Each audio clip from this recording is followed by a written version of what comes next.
My name is Emily Martinez and I've spent 31 years being the family misfit in a clan obsessed with image.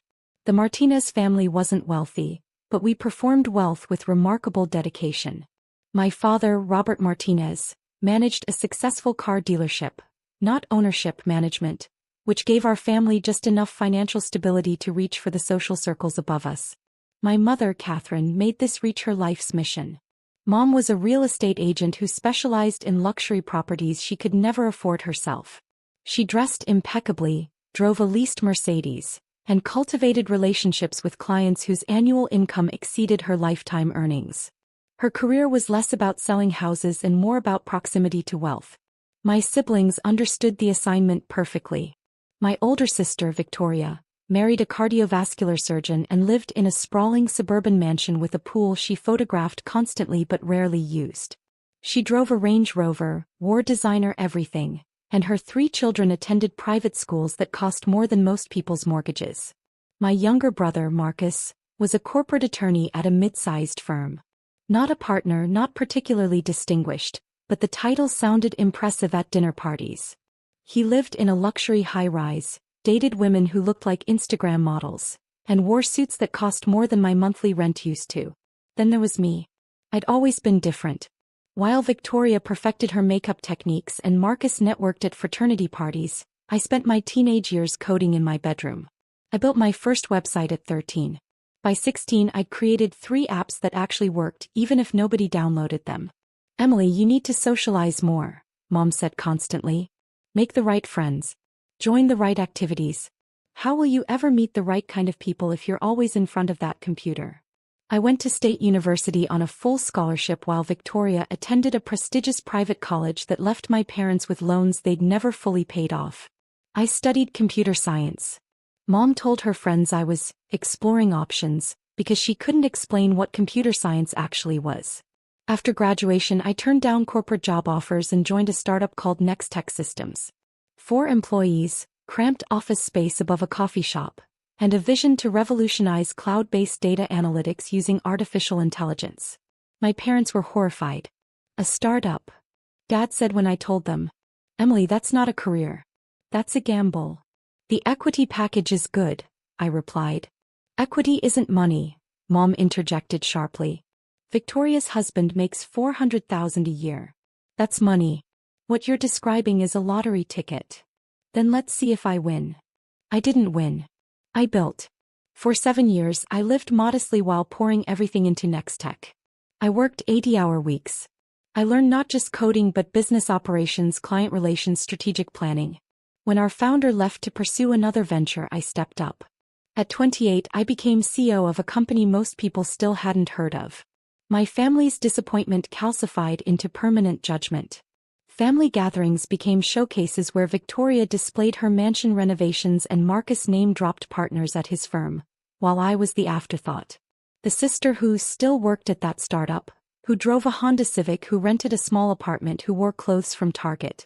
Emily's doing her own thing, Mom would explain to relatives with a tight smile that conveyed both disappointment and embarrassment. The exclusions started subtly. Victoria's 40th birthday party was intimate family only, which included her husband's parents and siblings but somehow not me. Marcus's promotion celebration was held at a private club where the dress code mysteriously didn't accommodate my wardrobe. Mom's charity fundraiser had limited seating and my ticket request came in too late. I stopped expecting invitations. I simply confirmed I was busy whenever they asked, which was increasingly rare. What my family didn't know, what they'd never bothered to ask about, was that NextTech Systems was exploding. While my family perfected their performance of success, I was building the real thing. NextTech's AI-powered data analytics platform had caught fire in the enterprise market. We weren't just another software company, we were solving a critical problem. Major corporations were drowning in data but starving for insights.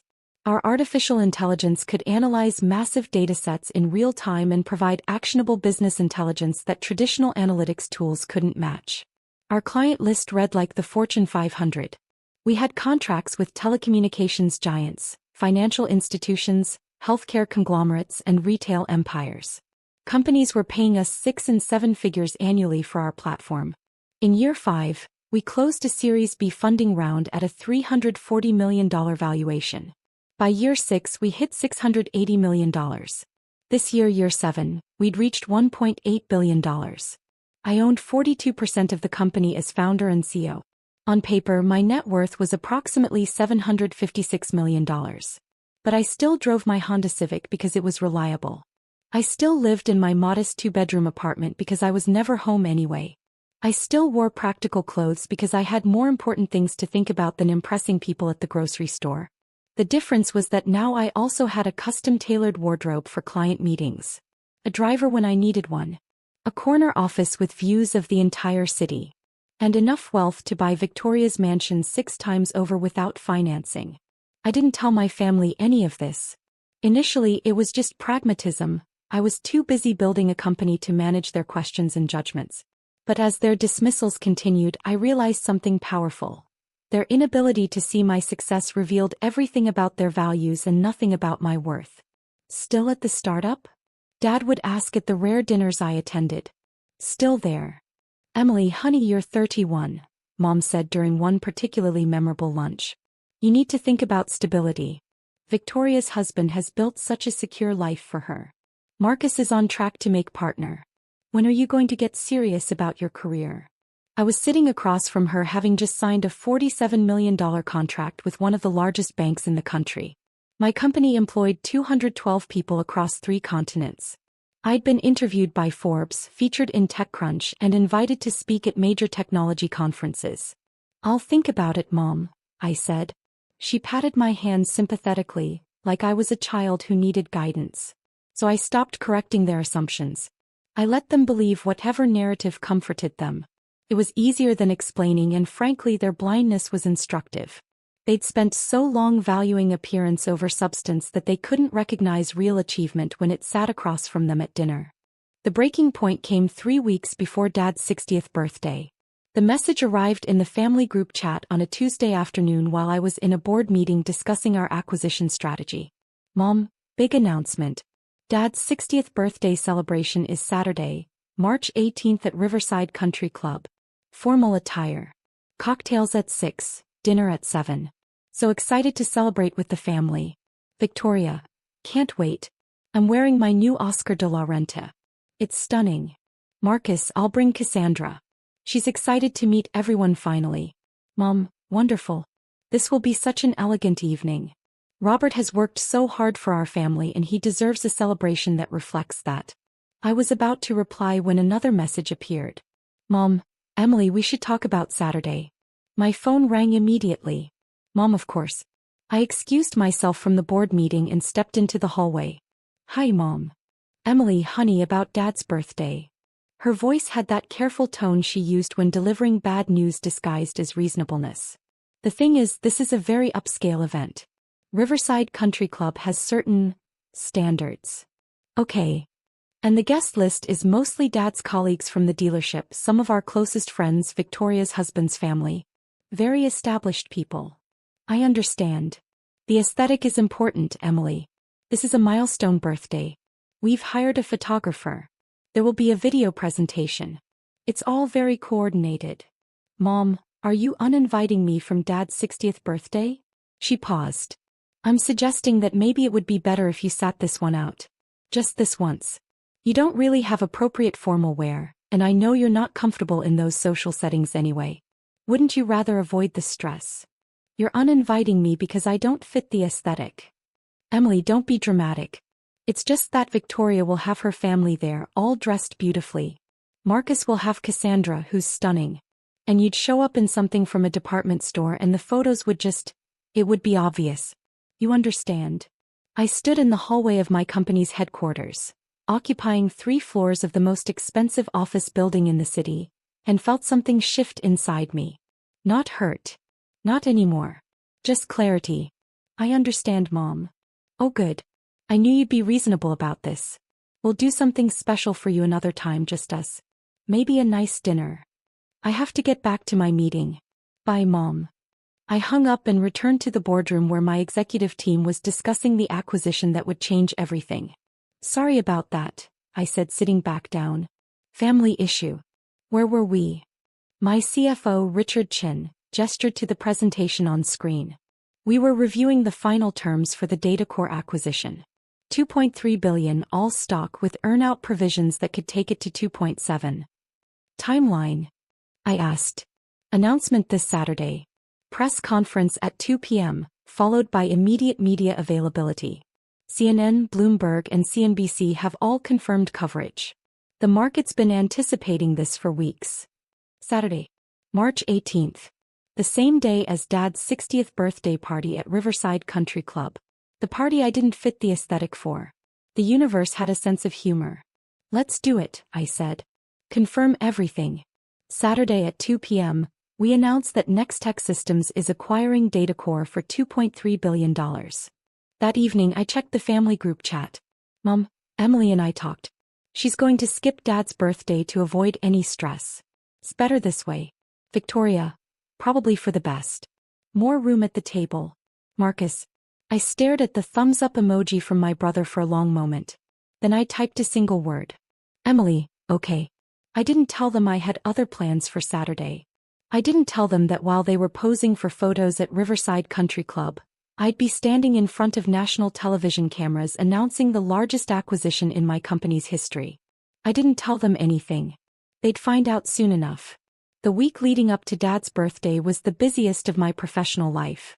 The DataCore acquisition was massive, not just in dollar amount but in strategic importance. DataCore was our biggest competitor, and acquiring them would give Nextech approximately 65% market share in AI-powered enterprise analytics. We'd essentially become the dominant player in a $10 billion industry. But acquisitions this size require meticulous preparation. Legal due diligence, regulatory approvals, stakeholder communications, employee integration planning, and most critically, the public announcement. This needs to be flawless, Richard said during one of our planning sessions. When we announce Saturday, the market will react immediately. Tech acquisitions of this size usually move the entire sector.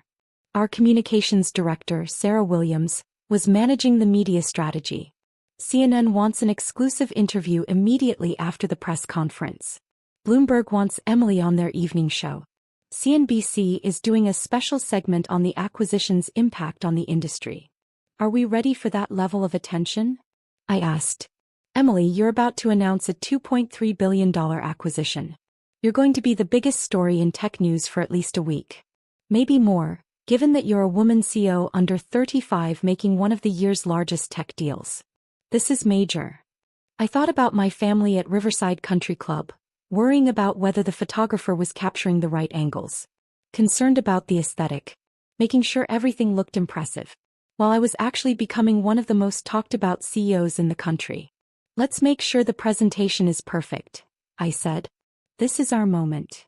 On Friday, the day before the announcement, I did something I hadn't done in years. I went shopping for the press conference. Not to a department store or a mall. I went to the same personal stylist Victoria used. The one she'd recommended I could never afford. I need a look for a press conference tomorrow, I told the stylist. National media. Needs to project authority, competence, and confidence. She sized me up professionally. What's your budget? Whatever it takes. Her eyes widened slightly. Let's find you something extraordinary. 3 hours later, I left with a custom-fitted navy suit by Armani, a silk blouse, heels from Jimmy Choo, and subtle but expensive jewelry. The total was just under $12,000. I didn't blink. That evening, I had my hair professionally styled and got a manicure. Not because I needed to impress anyone, but because when you're announcing a $2.3 billion deal on national television, presentation matters. I took a photo of myself in my apartment mirror, full suit, styled hair, confident expression, and almost sent it to the family group chat with the caption, "Found something appropriate to wear." But I didn't. They'd see soon enough. Saturday, March 18th arrived with perfect clarity. I woke up at 6 a.m., reviewed my talking points for the press conference, and ran through mock interviews with my communications team. At noon, I arrived at Nextech headquarters where we'd set up for the announcement. The conference room had been transformed into a press area.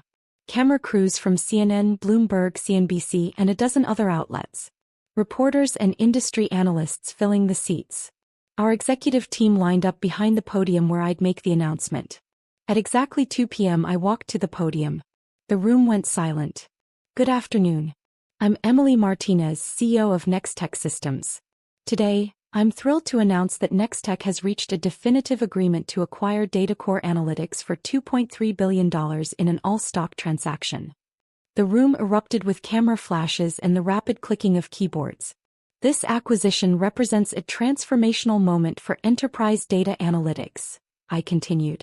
By combining Next-Tech's artificial intelligence capabilities with DataCore's extensive client relationships and industry expertise, we're creating the definitive platform for business intelligence in the modern era.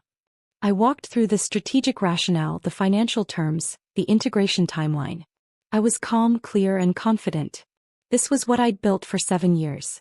This was my moment. The Q&A session was intense.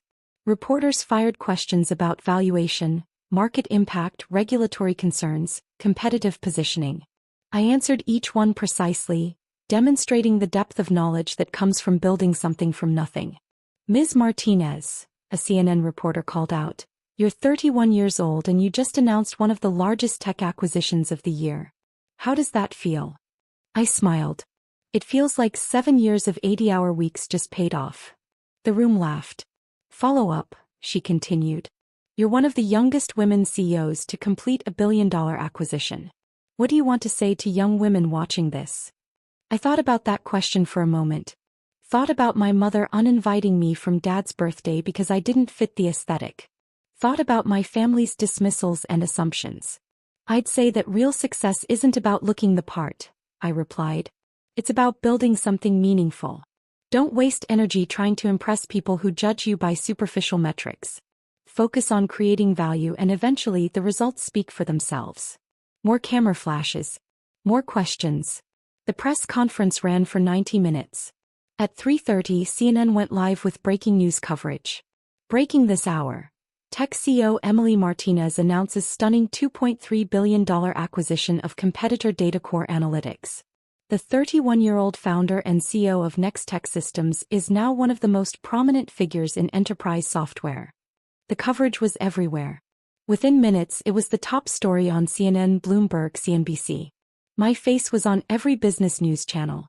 Twitter exploded with reactions. LinkedIn crashed briefly from the traffic. My phone started buzzing incessantly. At 4 p.m., while my family was probably enjoying cocktail hour at Riverside Country Club, I was giving a live interview to CNN. Emily, this acquisition makes you one of the most successful young entrepreneurs in the country, the anchor said. Walk us through how you built Next-Tech from a startup to a company capable of a $2 billion acquisition. I walked her through the journey. The early days above the coffee shop, the first major client, the scaling challenges, the strategic decisions that led to dominance in our market. And you bootstrapped this initially? She asked. We raised modest angel funding early on, then venture capital as we proved the model. But the foundation was built through actual revenue and client relationships, not just funding rounds. What's your stake in the combined company? I'll own approximately 38% post-acquisition, pending regulatory approval. The anchor did quick math. Given the combined valuation, that makes you worth approximately $900 million on paper, I finished. Though I don't focus on that number. I focus on building the best product and serving our clients. At 4:30, while my family was probably sitting down to dinner, Bloomberg posted their analysis piece with the headline, How Emily Martinez Built a Billion-Dollar Empire While Silicon Valley Wasn't Watching. At 5 p.m. I checked my phone. 237 text messages. 64 missed calls. Thousands of LinkedIn connection requests. Hundreds of Twitter mentions. And finally, messages from my family. Victoria. Emily? Is this you on CNN? Marcus, what the actual fuck? Mom, Emily, please call me right now. Mom, everyone at the party is looking at their phones.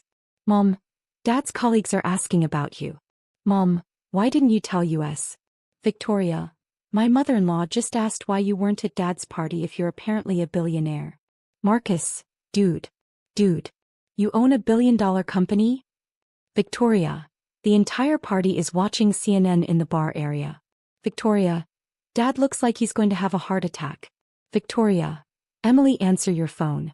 I was in the CNN green room about to do another interview when my phone rang. I answered. Emily. Her voice was shaking. What is happening? You're on CNN. They're saying you bought a company for $2 billion. There are photos of you at a press conference you look like a CEO. A real CEO. I am a real CEO, Mom. I have been for 3 years. But you said you worked at a startup. You drive a Honda. You live in an apartment. I work at a startup that's now worth over $4 billion. I drive a Honda because I like it. I live in my apartment because I'm never home. None of those things contradict being successful. Emily, everyone at your father's party is watching this. Do you understand? The entire country club stopped for this. Dad's boss saw you on the news and said, "Isn't that your daughter?" And we didn't know what to say. What did you say?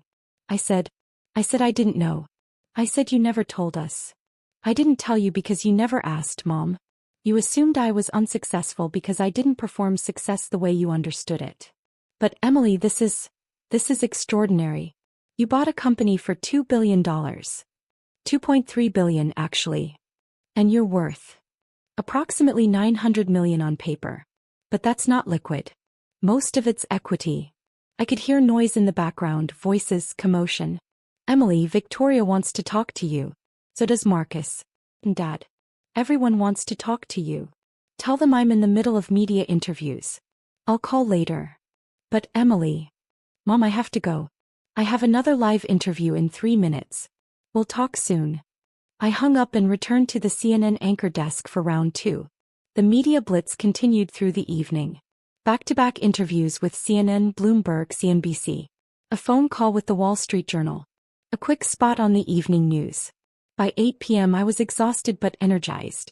My phone had essentially become non-functional from the volume of messages. Dad, Emily, this is your father. I don't understand what I'm seeing on television. Please call me. Victoria. My entire social circle is texting me about you. My friends from college. My tennis group.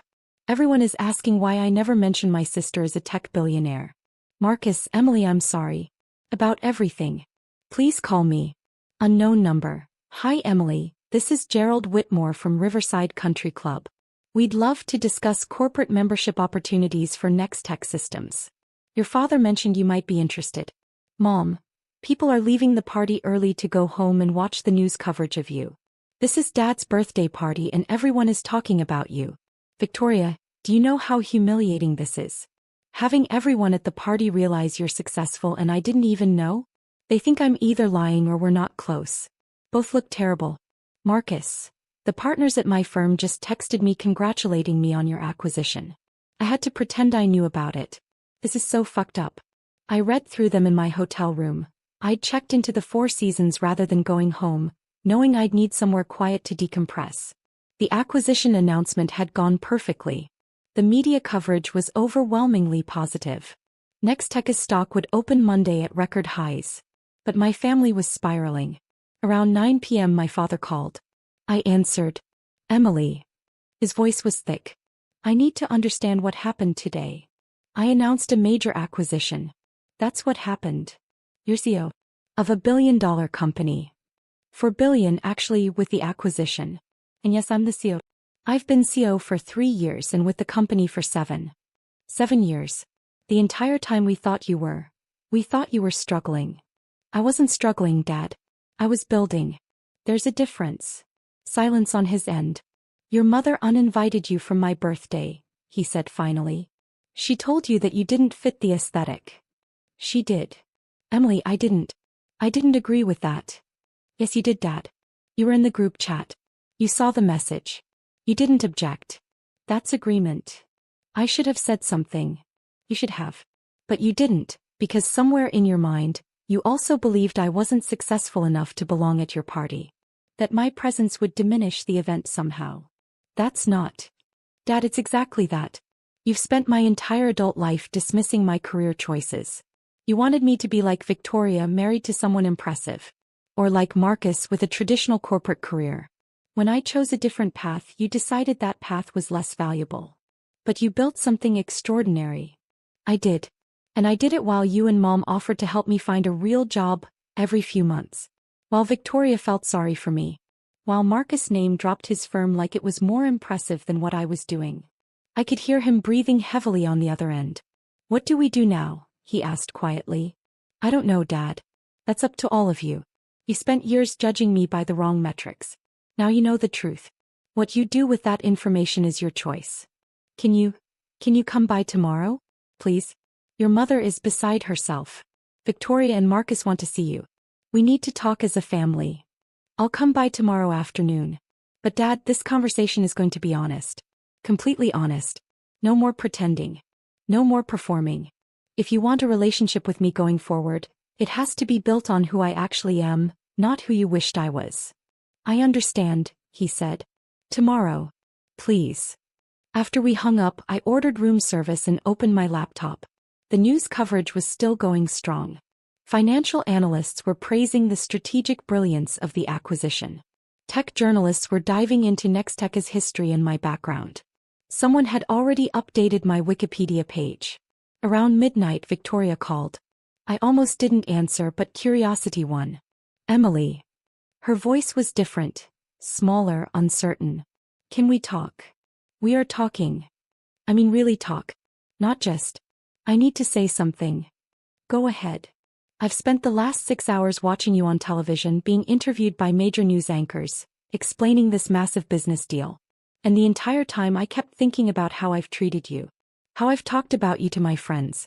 How I felt sorry for you. And I was so wrong. About everything. I thought I was successful because I married well and have a nice house. But you actually built something. You're actually successful in a way I never even considered. Victoria, your life is your life. I'm not judging your choices. But I judged yours. For years.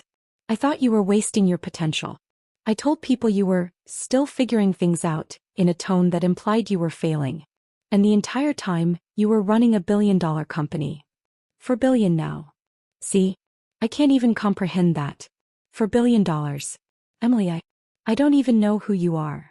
I'm the same person I've always been. I just had success you couldn't recognize because it didn't look like the success you were taught to value." She was quiet for a long moment. "Can I see you tomorrow?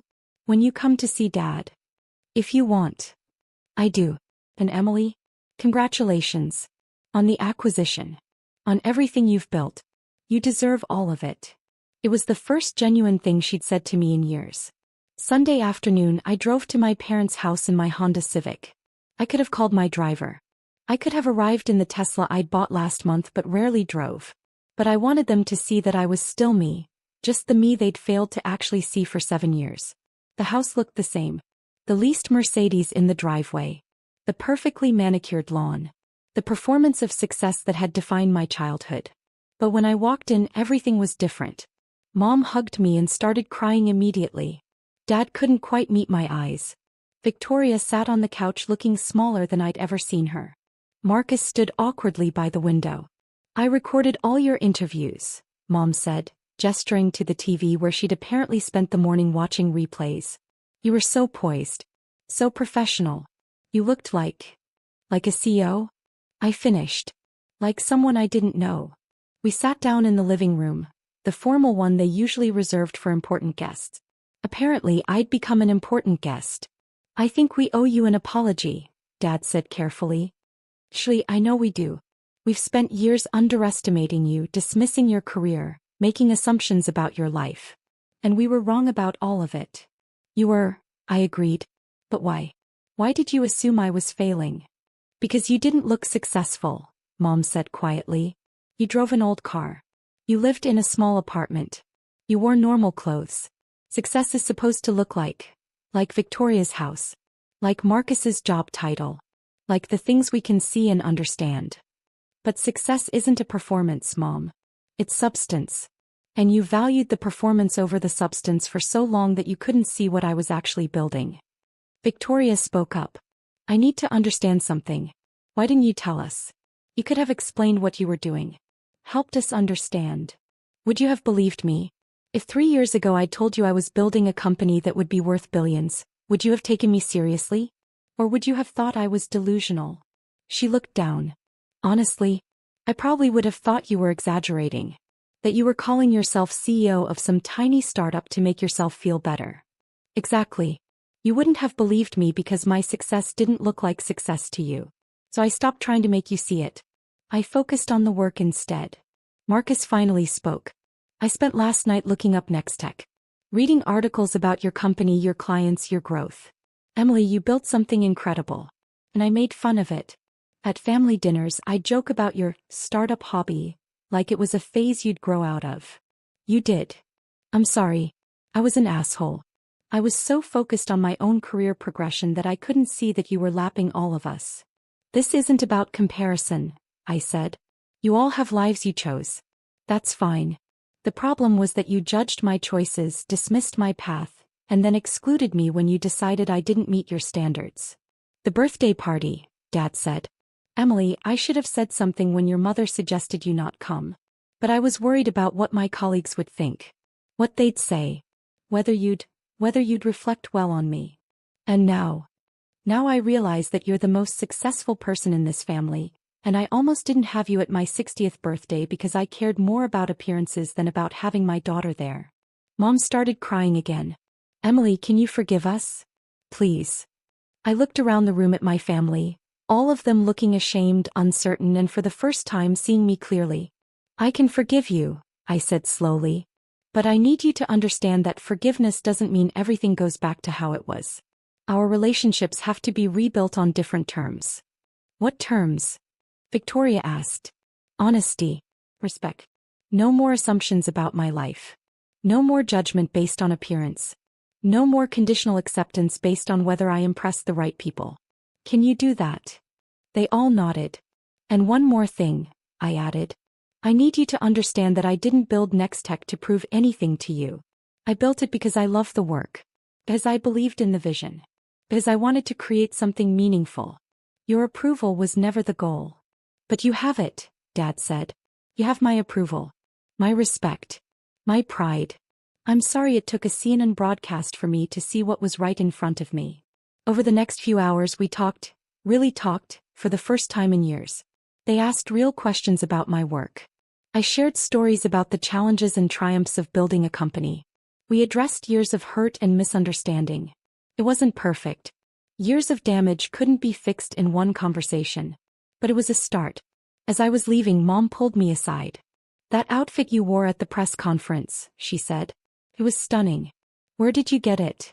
The same stylist Victoria uses. The one you both said I couldn't afford. She winced. Emily, Mom, it's okay. I'm not angry anymore. But I need you to understand that I could have afforded that stylist for the past 3 years.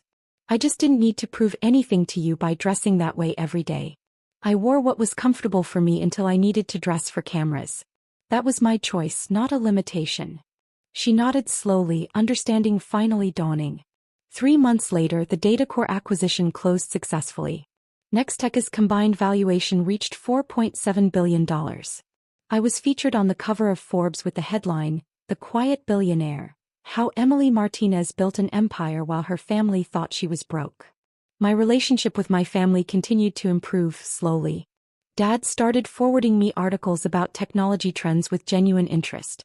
Mom stopped offering career advice and started asking how she could support my work. Victoria and I had lunch monthly, building an actual sisterly relationship. Marcus referred several corporate clients to Nextech. But the biggest change was in me. I'd spent years building something extraordinary while feeling like I had to hide it from the people who should have been my biggest supporters. Now I understood that their inability to see my success was never about me. It was about their limited understanding of what success could look like. At a family dinner 6 months after the acquisition, Dad raised his glass. A toast, he said. To Emily, who taught us that real success doesn't need to announce itself. It just needs to be built. And to family, I added, that's willing to see each other clearly, even when it challenges everything they thought they knew. We clinked glasses, and for the first time in my adult life, I felt truly seen by the people who'd raised me. Not because I'd proven them wrong in some dramatic confrontation, but because truth had revealed itself in its own time, forcing them to confront their values and their blindness. That Saturday at Dad's 60th birthday, while they'd posed for photos at Riverside Country Club, I'd been announcing a $2.3 billion acquisition on national television. I didn't fit their aesthetic. I fit reality. And in the end, reality always wins.